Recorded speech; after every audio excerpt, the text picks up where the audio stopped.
Bihuma dana busana battar batti. Aku kala de natang ke nyatum. Fulla ke dah ke betul betul. Gadamul sahada ko digesa. Dukkanita ko sa gara ibaga atti kan nabito. Gadamul sahada ko digesa akan nalatukan nabazusto. Dukkana kana ko sa wati kan nabazusto. Galanni apa biado, galanni ilma biado, galanni ahura kulkullu biado guru, kuyada lati sana kuma gadanu chahada sabi ke saben sillahi galati pati geratan ke nyapun, waka saja lati pati, arma ada sabi ne negara, aku ada lati kalau betul wada jadi lebih perjuangan kalau kuat ala den ke balala. Betul kalau bangke nyapo berkaza di situ, kulkulur dengrin, garam sadu garam bangke nyapo di kulkulur dengrin, apa denya apa hal zatir rahude, aklisiar rahude, garamana mantati ke cewera lala, esati ke cew, jaibo gazedi, apang ke nyapo, jaibo gazedi de, mana mantati ke cewera lala, jadi mana mantati kawan teri, dunia ke sami dihepi kanjur, dunia ke sami dunia nagenya ingkabdu, dunia ke sami bara nam ninjadu isetti mawande ega itu jirenya sa itu jira chuba itu gabati goriani lokhi mana manta mana kulkullu mati ho gabrisranati kulkulli ci gabrel arka jadirati niwado hude kulkullu apage nyapo mana manta balwala mana manta hundura gadami hundura abe jada gese gabrelin jai muka sadi apa ke nyabo ego kana gara ke satti sene kulkullun gabrel gara gadami gani yokin yoga gadami jana kante apa ke gadami karu jara buda ke dise jainti namni wakai yoto ko di balbala gundro hijradi balbala gadami charra gira tapi digara ke sattir se dijere e sattir se di garamana mantat gadami ke sakka jiratu to jire nya gamana mantate sakka to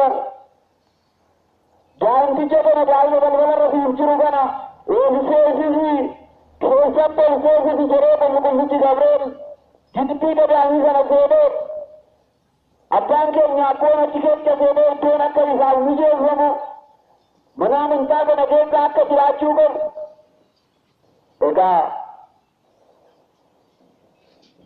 hanna ni bi yakin abban mara bi di adi mara bi ko ti duro mare am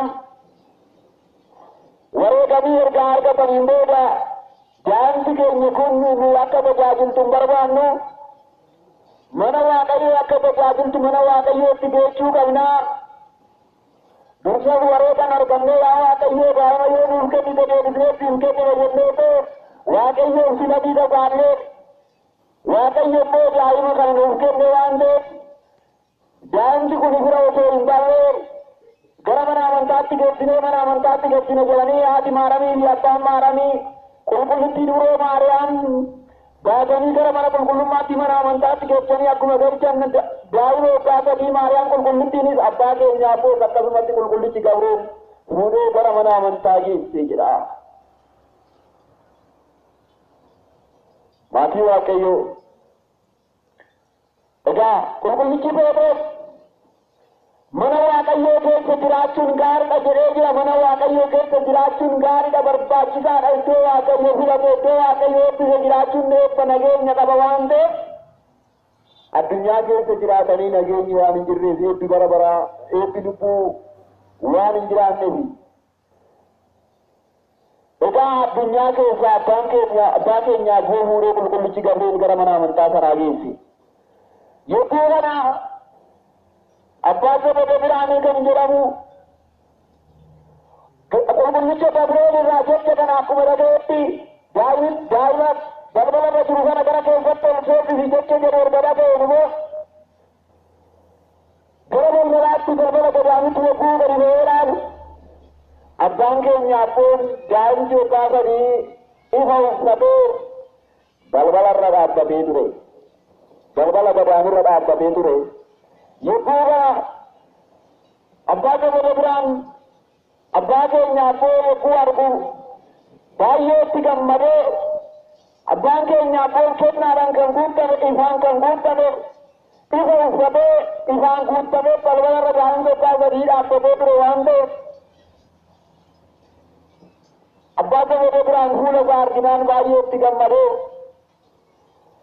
Waaqayyoofis gara mana amantaattiin garagaree Waaqayyoof sagadee Waaqayyoon mucaa eebbifamaa kana iddoo mana amantaa kanatti nuuf fiduu keetiif yaa Waaqayyo galatoomi galanni siif haa ta'u jedhee abbaan keenya abboon iddoo mana amantaa sanitti argamuu isaatiif itti gammadee Waaqayyoon galateeffatee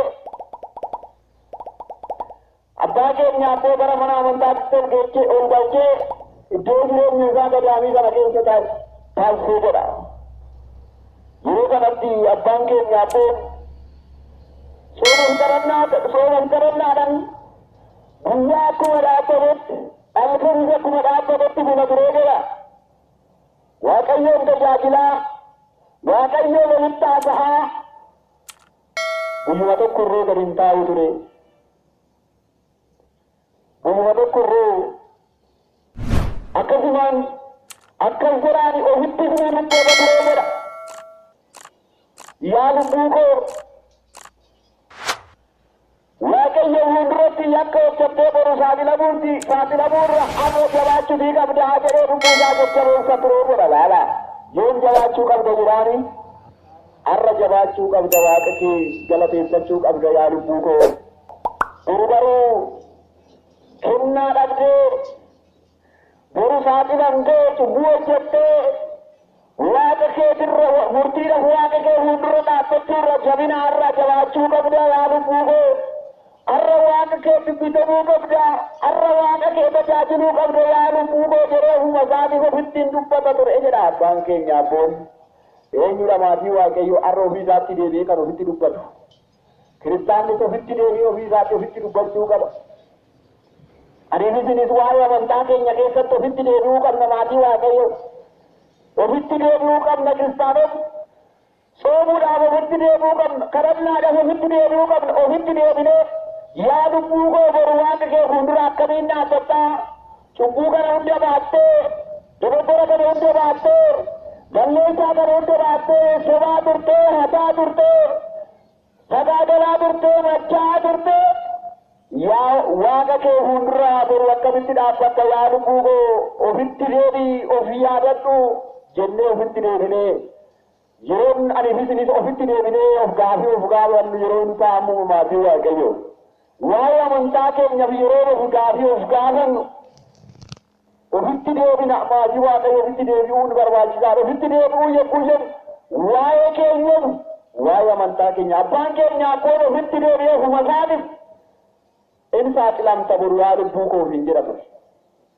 Boru Waaqa kabajamaa fuuldura dhaabbattaa hin jedha. Waaqa fuulduraa ulfina qabeessa kan ta'e sana Waaqa Waaqee fuuldura gaafa dhaabbattu sana akka salphinaan guutamtee kabaja dhabdee ulfina dhabdee Waaqa kee fuuldura guyyaa dhaabbattu sana akka hin saaxilamne har'a jabaattuuf hin jedha ture lubbuu isaatiin. Har'a maal godhuuf hin jedha? Har'a jabaattuuf hin jedhee abbaan keenya abboon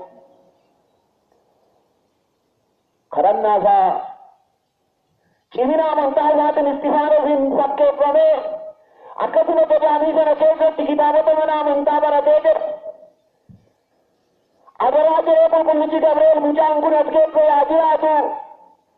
Mucaa kanaaf wanta barbaachisu marasaa mijeessif jedhee abbaa Zabada Biraanitti qulqullichi Gabriel abbaa keenya abboodha adaraa itti laatee ture. akkuma adaraa irraa fudhatee abbaa gosa biraan kan jedhamu kunis abbaa keenyaafoo gadaamii sana keessatti ni barsiisee jedha. Kitaabota mana amantaa akkasuma jechoota sammuudhaan qabamanii fi qulqullichi Daawit kan ittiin Waaqayyoon galateeffate kitaaba mana amantaa faarsaa Daawit marasaa akkasuma kitaabota adda addaa kitaabota kumoofamii kakuu haaraa kitaaba qulqulluu marasaa baratee fixee jedha. Laala abbaan keenya abboon kitaabota hunda isaa barateeto kitaaba mana amantaa hunda isaa baratee fixee jedha gadaamii sana keessatti. Erga baratee fixee booda abbaan keenya abboon Waaqayyo dursayyuu Waaqayyo isa barsiisee jira. Dursayyuu beekadha moo beekaa miti? Dursayyuu beekadha abbaan keenya abboon dursa gadaamicha haadha isaa keessatti Waaqayyoon isa filatee ture. Egaa Ermiyaasin akkas jedheeni Waaqayyo yaa Ermiyaas jedheeni osoo haati kee gadaamicha sitti sin baanne osoo ati hin uummanne dursee si beeka ture jedheeni Ermiyaasin. Dursee maalan jedhaa? Odoon dhalanne odoo gadaamicha haadha keetii keessatti iyyuu hin uumamne dursayyuu ani sin beekaa jedhe Ermiyaasin. Waaqayyo dursee qulqulloota isaa beeka. Qulqulloonni isaa akka gara addunyaa kanatti dhufanii addunyaa liccaa kana mi'eechanii namoota kiristaanota barsiisanii Waaqayyoon akka ol barsiisan Waaqayyo qulqulloota isaa dursee hin beeka. Inni beekamuuf beeku. Dursee abbaa keenya abboo Waaqayyoon isa barsiisee isa eebbisee isa filatee ture. Egaa saba Waaqayyo qulqulluun abbaan keenya abboon kitaabota mana amantaa kana erga baratee fixee booda Waaqayyo tajaajiluudhaaf seera duqunnaa guuttachuudhaaf aangoo duqunnaa fudhatee abbaa Abrahaam yookiin Paappaasii abbaa Abrahaam jedhamu bira dhaqee abbaa Abrahaam irraa duqunnaa fudhatee jedha. Laala maal fudhatee? Duqunnaa fudhatee erga duqunnaa fudhatee booda immoo ani as jiraachuu hin qabu jedhe. Eessa jiraachuu hin qabu? As jiraachuu hin qabu. Kophaa koo iddoo namni jiraatu jiraachuu hin qabu. Gammoojjii iddoo namni hin jiraanne iddoo boronsi itti baay'atu kophaa koo jiraachuu hin qabaa jedhe. Laala kophaa koo jiraachuu hin qabaa. Iddoo mijataa jiraachuu hin qabu. Foon kootiif iddoo namni tolu jiraachuu hin qabu. Foon kootiif dhaabbachuu hin qabu. Foon koo tajaajiluu hin qabu. Inni dursa dubar namootatti mul'achuudhaaf malee nyaata nyaatee hin jiraatu abbaan keenya abboon. Tokkumarree abbaan keenya abboon fireedhuma mukaatirree guyyaa tokko qammasee diree guyye. Firee mukaa idda mukaatirree mukootarree baanarree firaafiree adda addaa nyaata namoonni nyaatan harma haala isaatirraa eegalee omaa waa tokko kan hin qammasne dhalateetoo akkanumatti kan jiraatu akka ergamoota Waaqayyootti nyaata malee galataan kan jiraatu ture jedha. Laalaa irbaanni fi dheedni ergamootaa galata maatii Waaqayyoo.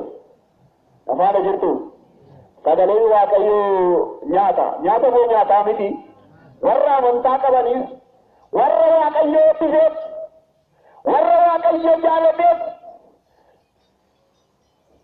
maqaan Waaqayyoo nyaata isaaniif. Yogguu galateeffatan Waaqa galateeffatan ni quufu. Laalaa maalan isiniin jedhu Waaqa isaanii yogguu galateeffatan ni quufu. Abbaan keenya abboon ofirraa hootiyyuu kadhannaa taasisee nyaata malee yogguu jiraatu isa wajjiniin kan jiraatan siinii isaa irratti kan argitan qeerreessi irree luka isaa jalanii jira miti. Siinii abbaa keenya abboo luka isaa jala maaltu jira jettani? Dhugaa ba'a maatii Waaqayyo siinii isaa warri beektan jettan maaltu jala jira? Qeerreessaaf leencatu jira. leenca jaatamaa fi qeerransa jaatamatu isa wajjin jiraata ture laala abbaa keenyaa koo laalaa kadhannaa qulqullootaa Waaqayyo akka isaan fitaman abbaa keenyaa koo qeerransiif leenci akka isaan fitamu taasisee kenneefi laala amantaa qulqullootaa abboota keenyaa amantanii waan barbaaddamin argattuu jedha amnaatu የሚፈልጉትን የፈለጋችሁትን ከኔ ታገኛላችሁ ይላል እግዚአብሔር። waaqayyoon yoo amantaa qabaattan waan barbaaddan wanti isin barbaachisu isiniif kennamaa jedha. Amanaa maatii waaqayyotti haa amaannu, waaqayyotti yoo amanne, waaqayyoof yoo bitamne, waaqayyoof yoo ajajamne saba waaqayyoo ani isin waaqayyo irraa wanti dhabnu hin jiru yoo hirrina amantaa keenya ta'e malee isin amantaan keessan kan isinitti irrate maaltu isin sodaachisaa jedha. እናንተ በእምነታችሁ ብትላችሁ ምን ያስፈራችኋል ይላል። እናንተ እምነታችሁ ብትላችሁ ምን ያስፈራችኋል? ስለ አመንታ ከንጠብደን አመንታ የዋን ጠብደን ማለው ወንት ሲንሶዳችሁ ገጀ ካረ ማልቱ ጅራደ ማልቱ ሶዳችሳ ሉካ waaqayyo ጀለት ማልቱ ሶዳችሳ ዲኒ ከኛ የሮዳን ነው አጂፈቱ ማለው harka waaqayyoo yoo amantaa qabaannu fudhachuu hin danda'u aangoon irratti hin qabu tokkumarree waaqni keenya dabarsee diina keenyaaf dullaatu amanaa maatii waaqayyoo yeroo hunda amanaa jedhu kitaabni qulqulluun kiristaanotaan anaaf isiniin yeroo hunda amanaa jedhu jedhu eenyutti amannan waaqa keenyatti kan amannu akka qulqulloota abboota keenyaa akkam jedha roobee